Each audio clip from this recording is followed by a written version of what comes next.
إن الحمد لله نحمده ونستعينه ونستغفره ونعوذ بالله تعالى من شرور أنفسنا ومن سيئات أعمالنا من يهده الله فلا مضل له ومن يضلل فلا هادي له وأشهد أن لا إله إلا الله وحده لا شريك له وأشهد أن محمدا عبده ورسوله يا أيها الذين آمنوا اتقوا الله حق تقاته ولا تموتن إلا وأنتم مسلمون يا أيها الناس اتقوا ربكم الذي خلقكم من نفس واحدة وخلق منها زوجها وبث منهما رجالا كثيرا ونساء واتقوا الله الذي تساءلون به والأرحام إن الله كان عليكم رقيبا يا أيها الذين آمنوا اتقوا الله وقولوا قولا سديدا يصلح لكم أعمالكم ويغفر لكم ذنوبكم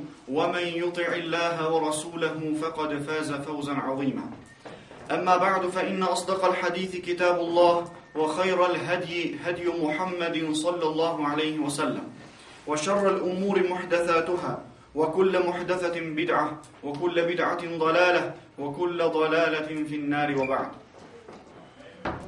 Falënderimet dhe lavdrimet i takojnë vetëm Allahut fuqiplot. Atë e falenderojmë dhe vetëm prej tij falje dhe ndihmë kërkojmë.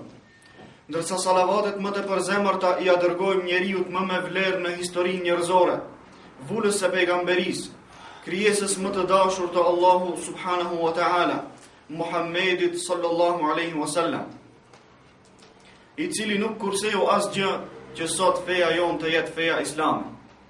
Atë që Allahu e udhëzon, nuk ka kush që e devijon, dhe ai i mjeri i cili dëshiron të mbetet në devijim, nuk ka kush e udhëzon në rrugën e drejtë përpos Allahut. Dëshmoj dhe deklaroj se nuk ka Zot i cili meriton të adhurohet përpos Allahut. Dhe dëshmoj dhe deklaroj se Muhammedi sallallahu alaihi wasallam është rob dhe i dërguar i tij. O ju që keni besuar, kjeni frikë Allahun sinqerisht dhe mos vdisni përpos duke qenë musliman. O ju njerëz, kjeni frikë Zotin tuaj i cili ju krijoi juve prej një veteje, dhe nga ajo e krijoi palën e saj, e prej atyre dyve ushtuan shumë burra e gra.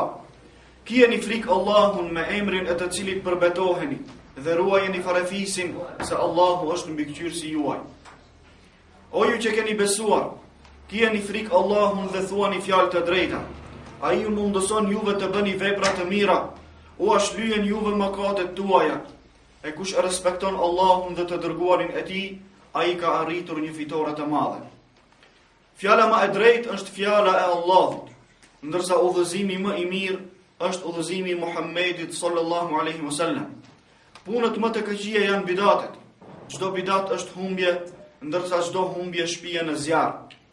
Elusim Allahun xhalla xhelaluhu që të na mbrojë nga zjarri. Amin. Xhamati nderuar dhe ju dëgjues të nderuar të radios islame, të cilët na përcjellni nga të katër anët e botës nëpërmjet valeve të internetit. Ju përshëndes me përshëndetjen më të bukur që ka ekzistuar ndonjëherë. Përshëndetjen islame dhe përshëndetjen e banorëve të xhennetit. Assalamu alaikum wa rahmatullahi wa barakatuh.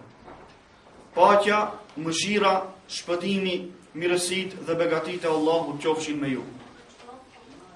Temën të cilën e kam zgjedhur për t'ia shtjelluar së bashku me ju në këtë ditë të bekuar, në këtë ditë xumaje, e kam titulluar Përse nuk na pranohen duat. Dhe jam i bindur që kjo pyetje i ka shkuar ndërmend çdo muslimani dhe çdo besimtari, për arsye se është një pyetje e cila i ka plan mendjet tona dhe për të cilën ne dëshirojmë të dimë përgjigje, sepse shpesh herë ndodh që ne t'i lutemi Allahut subhanahu wa ta'ala. Mirë po përgjigjet tona, pra përgjigjet e lutjeve tona të mos na përgjigjen nga Allahu. Dhe ne dëshirojmë të dimë se a thua përse Allahu nuk na përgjigjet në dua dhe lutjet tona. Duke e ditur se Allahu xhalla xhelaluhu i drejtohet pejgamberit alayhi salatu wassalam në një ajet kuranor dhe i thot: "Wa idha sa'alaka 'ibadi 'anni fa inni qarib." Kur ty robërit e mi të pyesin për mua, thuaju atyre se un jam afër. Ujibu da'wat ad-da'i idha da'an. unë i përgjigjem lutjes së lutësit kur ai më lut mua. Falyastajibu li, le të më përgjigjen ata mua, wal yu'minu bi, dhe le të më besojnë mua, la'allahum yarshudun, ndoshta mos po e gjejnë udhëzimin. Këtu Allahu subhanahu wa ta'ala në këtë ajet kuranor na tregon qartë se lutësi kur i lutet Allahu subhanahu wa ta'ala, Allahu thot unë i përgjigjem. Mirë po përse ndodh që neve Allahu xhalla xhelaluhu shpesh herë nuk na përgjigjet në lutjet tona. Për ta marrë përgjigjen e kësaj pyetjeje, të shohim një herë se si i janë lutur pejgamberët e Allahut subhanahu wa ta'ala, dhe se si Allahu është përgjigjur thirrjeve të tyre në mënyrë eksprese. Në surën Al-Anbiya, Allahu subhanahu wa ta'ala tregon lutjet e disa prej pejgamberëve të Allahut xhalla xhelaluhu. Tregon lutjet se si i janë lutur, si i janë drejtuar Allahut subhanahu wa ta'ala. Dhe njëkohësisht e tregon se si Allahu është përgjigjur lutjeve të tyre me njëherë. Allahu subhanahu wa ta'ala në këtë sure e përmend duan apo lutjen e Nuhut alayhi salam. Dhe këtë ajet i zbriti pejgamberit alayhi salatu wassalam si përkujtim i tij ndaj pejgamberëve të tjerë dhe ndaj lutjeve të tyre drejtuar Allahut subhanahu wa ta'ala. Allahu xhalla xhelalu i tha pejgamberit sallallahu alaihi wasallam në një ajet: "Wa Nuhan idh nada min qabl fastajabna lahu fanajjaynahu wa ahlihi min al-karb al-'azim." Tha, përkujtoje o Muhammed Nuhun kur më parë e pat thirrur dhe e pat lutur Zotin e tij. E ne i pranuam lutjen. Me njëherë thot ne i pranuam lutjen dhe atë edhe familjen e tij e shpëtuam nga ai tmerr i madh. Pra, Nuhu alayhi salam e luti Allahu subhanahu wa ta'ala që ta shpëtoi atë dhe familjen e tij dhe besimtarët të cilët ishin përgjigjur thirrjes së tij. E luti pra Allahun që t'i shpëtoi nga tmerri i madh, nga tufani apo nga përmbytja për të cilën Allahu subhanahu wa ta'ala e kishte urdhëruar Nuhun alayhi salam të ndërtoj anijen e tij në mënyrë që ai i cili do të hip në atë anije do të shpëtonte nga ai tmerr i madh. Pra kur Nuhu alayhi salam e luti Allahu subhanahu wa ta'ala, Allahu xhalla xhelaluhu në mënyrë eksprese dhe të menjëhershme ju përgjigj lutjes së tij. Pastaj Allahu subhanahu wa ta'ala vazhdon në të njëjtën sure e cek edhe duan e Ejubit alayhi salam, i cili ishte i kapluar nga një sëmundje e rëndë, dhe thuhet në për librat e tefsirit, në për librat e komentimit të Kur'anit thuhet se 18 vite Ejubi alayhi salam i ka përballuar kësaj vështirësie, i ka përballuar kësaj sprove. Allahu subhanahu wa ta'ala e cek duan e Ejubit alayhi salam dhe thot: "Wa Ejuba idh nada rabbahu anni massani ad-durru wa anta arhamur rahimin. Fastajabna lahu fakashafna ma bihi min durr." Tha, o Muhammed, përkujtoje edhe Ejubin kur ai i u drejtua Zotit të vet me këtë lutje: "O Zoti im, mua më gjeti belaja, e ti je më mëshiruesi ndër mëshiruesit." Mirë po këtë dua e bëri pra pas 18 viteve, jo me një herë, sikur që ndodh me ne, sa po të sprovohemi me ndonjë sëmundje, me një herë i lutemi Allahut që të na i heq. Nuk është pra ndaluar që ne t'i lutemi Allahut, mirë po lutjen ton duhet t'ja bashkangjesim edhe sprovës. Pra, duhet edhe durimin që t'ja bashkangjesim sprovës ton dhe lutjes ton. Andaj, Ejubi alayhi salam tha, më gjeti belaja, ndërsa ti je më mëshiruesi ndër mëshiruesit. Pastaj Allahu thot: "Fastajabna lahu", ne ju përgjigjem atij nga mëshira e jon. Ja heqëm atë vështirësi që ai e kishte. Pra ja larguam sëmundjen. Me njëherë pasi që Ejubi alayhi salam e luti Allahu subhanahu wa ta'ala, Allahu ju përgjigj lutjes së tij. Pastaj Allahu Jalla Jalaluhu e cek edhe lutjen e Yunusit alayhi salam dhe për të thot: "Wa dhannuni idh dhahaba mughadiban fa dhanna an lan naqdira alayhi fanada fi adh-dhulumat an la ilaha illa anta subhanaka inni kuntu min adh-dhalimin fastajabna lahu wa najjaynahu min al-ghammi wa kadhalika nunji al-mu'minin." I drejtohet Muhammedit alayhi salatu wassalam Allahu dhe i thot: "O Muhammed, përkujtoje edhe Yunusin, përkujtoje edhe atë të peshkut, pra Yunusin alayhi salam, kur doli i hidhëruar nga populli i tij, pra pasi që i thiri për një kohë të gjatë popullin e tij në besim, asnjëri prej popullit të tij nuk ju përgjigj, dhe doli nga ky popull u largua i hidhëruar prej tyre dhe mendoi se nuk do t'i vi më puna ngushtë. Mirë po, kur ai u gëlltit nga peshku në ato errësirat, pra në barkun, në lukthin e peshkut të madh, në lukthin e asaj balene dhe në errësirën e natës, ai tha: "La ilaha illa anta subhanak." Ju drejtua Allahut duke i thënë: "Nuk ka Zot i cili meriton të adhurohet përpos teje.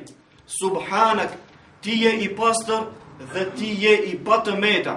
Inni kuntu min adh-dhalimin." Tha, unë e pranoj, tha se unë kam qenë prej atyre që kam bërë padrejtësi. Pra e pranoj që jam larguar nga ai popull, pra pak para kohe, jam ngutur, pra është dashur që të qëndroj dhe të përballoj me ta deri në fund, derisa ata t'i binden Allahut. Pra tha, ti je, tha, Zot i cili nuk ka Zot tjetër i cili meriton të adhurohet përpos teje, dhe ti je, tha, i pastër dhe patëmeta, ndërsa tha, unë jam prej atyre që kam bërë padrejtësi. Allahu tha: "Fastajabna lahu", ne ju përgjigjem lutjes së tij, "wa najjaynahu min al-ghammi", dhe e shpëtuam nga tmerri, "wa kadhalika nunji al-mu'minin". Kështu tha Allahu, ne i shpëtojmë, tha, besimtarët e vërtet. Kështu i shpëtojmë besimtarët e sinqert. Kështu ne ju përgjigjemi lutjes së tyre. Po ashtu në këtë sura Allahu subhanahu wa ta'ala e cek edhe duan e Zekarijait alayhi salam. I cek fjalët e tij drejtuar Allahu subhanahu wa ta'ala dhe thot: "Wa Zakariya idh nada rabbahu rabbi la tadharni fardan wa anta khayrul warithin fastajabna lahu wa wahabna lahu Yahya wa aslahna lahu zawjah." O Muhammed, tha, përkujtoje, tha, dhe Zakarijain kur e luti Zotin e vet duke i thënë: "Zoti im, mos më lër të vetmuar, se ti je më i miri trashëgues." Tha, mos më lër, tha, të vetmuar, sepse e dim mirë se Zakarijai alayhi salam deri në moshën e plakur, deri në moshën e shtyr, nuk kishte fëmijë. Allahu subhanahu wa ta'ala nuk i pa dhënë fëmijë, sepse edhe gruaja e tij kishte një sëmundje, pra nuk mundet të lindte. Mirë po, Zakarijai alayhi salam edhe përkundër kësaj vazhdoi që ta lutë Allahu subhanahu wa ta'ala dhe i tha: "Rabbi la tadharni fardan", o Zoti im, mos më lër mua vetëm, "wa anta khayrul warithin", se ti je më i miri trashëgues. Allahu pastaj thot: "Fastajabna lahu", ne ju përgjigjem lutjes së tij, ne ja pranuam lutjen e tij, i adhuruam atij Yahyain, i adhuruam pra një djalë i cili jo vetëm ishte djalë, po në njëjtën kohë ishte edhe pejgamber. Pra i adhuruam atij Yahyain dhe i ja përmirësuam bashkëshorten. Pra i ja përmirësuam atë sëmundje që bashkëshortja e tij e kishte, e ajo ishte që nuk mund të lindte fëmijë. Pra Allahu subhanahu wa ta'ala në këtë sure i tregon disa raste të disa pejgamberëve kur ata ju drejtuan Allahu subhanahu wa ta'ala me lutje. Dhe pas secilës lutje Allahu thot: "Fastajabna lahu". Në të gjitha ajetet pra thot: "Fastajabna lahu", ne ju përgjigjem lutjes së tyre. Tani parashtrohet pyetja: cili është sekreti, cila është fshehtësia që Allahu kaq shpejt në mënyrë të menjëhershme u pranon të duan pejgamberëve të tij. Ndërsa ne ditë e natë e lusim Allahu subhanahu wa ta'ala me lutje të shumta, me lutje të ndryshme për nevojat tona, mirë po Allahu nuk na i pranon duat. A thua ku qëndron defekti? A thua ku qëndron gabimi dhe lëshimi? Me siguri se lëshimi është të ne. Me siguri se lëshimi është të vetë njerëzit, të cilët e lusin Allahu subhanahu wa ta'ala. Mirë po thuaj se asnjë prej para kushteve apo kushteve që t'i pranohen duat nuk e kanë realizuar. Pra, i lutën Allahut, ndërsa nga ana tjetër, kur Allahu i thirr ata që t'i përgjigjen thirrjes së tij, ata nuk i përgjigjen thirrjes së Allahut. Nuk i u përgjigjen thirrjes së pejgamberit sallallahu alaihi wasallam dhe nuk i u përgjigjen porosive të tij.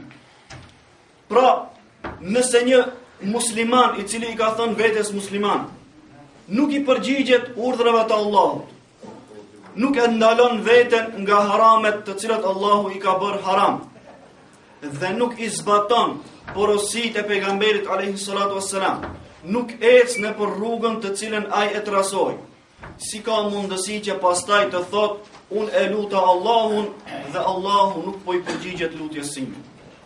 Pra me çfarë të drejtë ai kërkon që Allahu t'i përgjigjet lutjes së tij, ndërsa ai në realitet ka qenë i pari i cili nuk i është përgjigjur thirrjes së Allahut dhe porosive të pejgamberit sallallahu alaihi wasallam.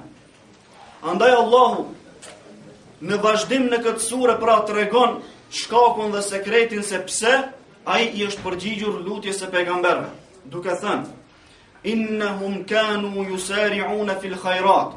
E para tha, ata nxitonin apo përpiqeshin shumë për punë të mira.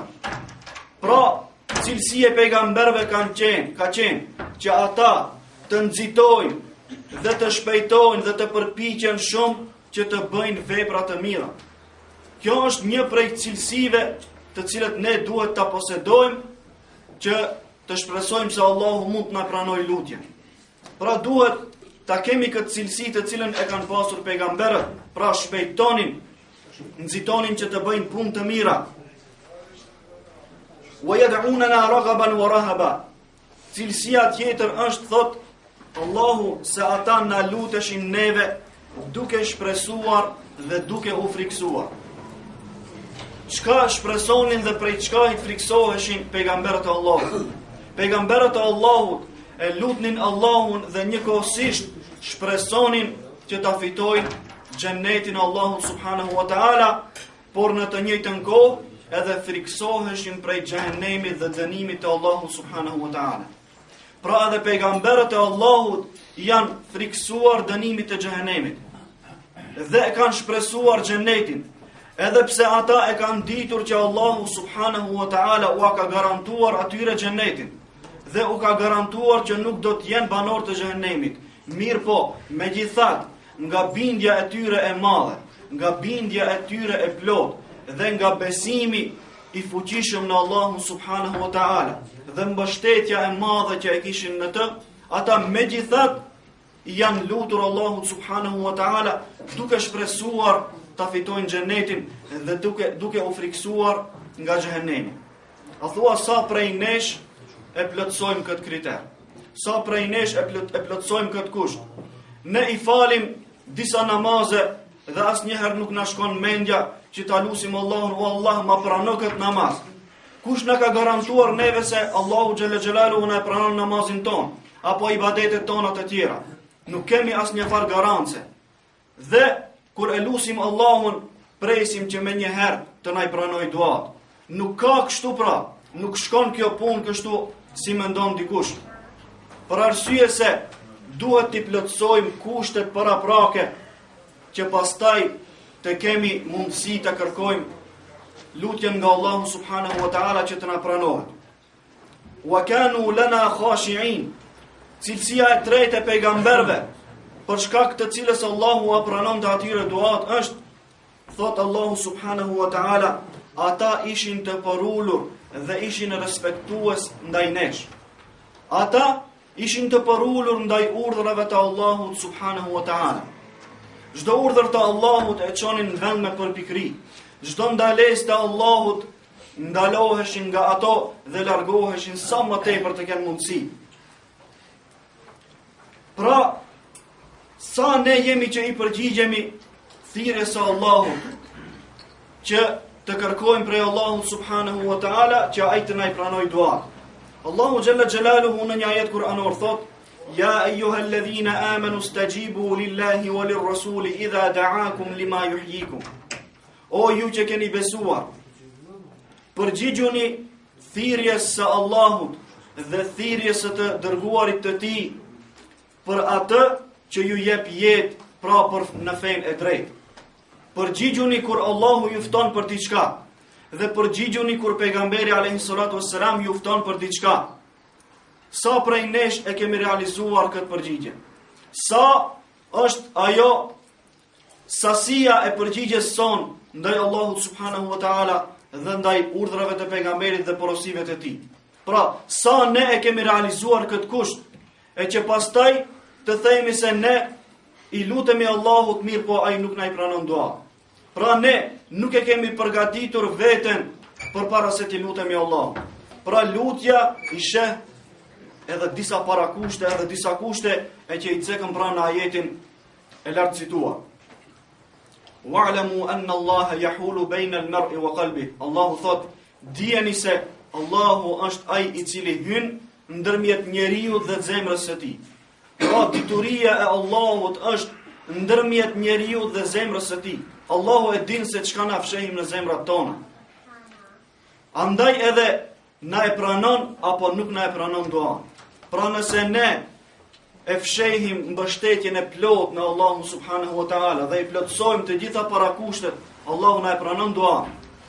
Mirë, po nëse ne nuk i plotësojmë asnjë parakusht, Allahu subhanahu wa taala nuk ka mundësi që të na e pranojë duan, dhe shkaku pra defekti është të vetë ne. Për të parë në mënyrë më të qartë se përse nuk na pranohen duat, e kemi një rast të Ibrahim ibn Adhemit rahimahullah. Ibrahim ibn Adhemi ka qenë një prej njerëzve më të devotshëm të kohës së tij, pra ka qenë prej gjeneratës së tabiinëve. Kaloi ky person një herë pranë tregut të Basras në Irak dhe njerëzit u mblodhën për rreth tij, pra siç e kanë zakon të mblidhen rreth dietarëve dhe t'i pyesin për gjëra të cilat ata kanë nevojë. Dhe i thanë, e pyetën dhe i thanë: "Ma lana nad'u Allaha fala yustajabu lana." Çka është tha puna e jon? Ne i lutemi Allahut ndërsa ai nuk na përgjigjet lutjeve tona. Lutjet tona nuk na i pranon. Qala li'anna qulubakum matat fi 10 ashya. Tha Allahu nuk ka pranon duat për arsye se zemrat tuaja kanë vdekur në 10 sende. Janë të vdekura para 10 sendeve. E para tha është: "Araftumullaha ta'ala falam tu'addu haqqahu."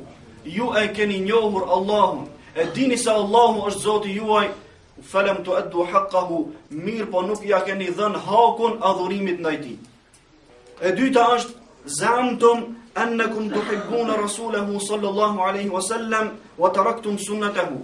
Ju tha pretendoni se e doni të dërguarin e tij, të dërguarin e Allahut sallallahu alaihi wasallam, mirë po tha e keni lënë anash sunetin dhe veprimin e tij. E treta tha është: "Qara'tumul Qur'ana wa lam ta'malu bihi." Ju e lexoni Kur'anin, mirë po nuk punoni sipas tij. E katërta është tha: "Akaltum ni'matallahi ta'ala wa lam tu'addu shukraha." Ju tha vazhdimisht furnizoheni dhe i hani, i konsumoni begatitë e Allahut subhanahu wa ta'ala, mirë po Allahun nuk e falenderoni. "Qultum anna ash-shaytana aduwwakum wa wafaqtumuhu." Ju keni thënë dhe vazhdimisht pretendoni se shejtani është armiku juaj, mirë po punët tuaja janë në pajtim me punët e tij. E gjashta tha: "Qultum anna al-jannata haqqun wa lam ta'malu laha."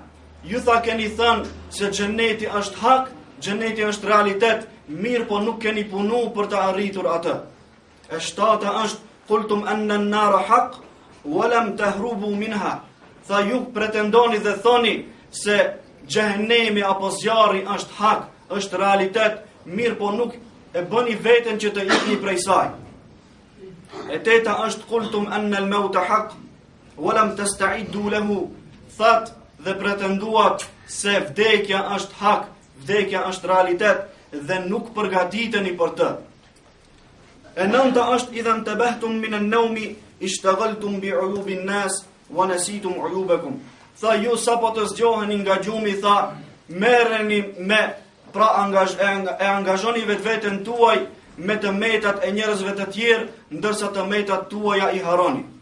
Dhe e 10 është defantum mautakum wa lam ta'tabiru bihim. Tha ju tha vazhdimisht tha pothuajse çdo ditë tha e përcillni nga një të vdekur, mirë po tha nga vdekja nuk merrni mësim, nuk merrni këshill.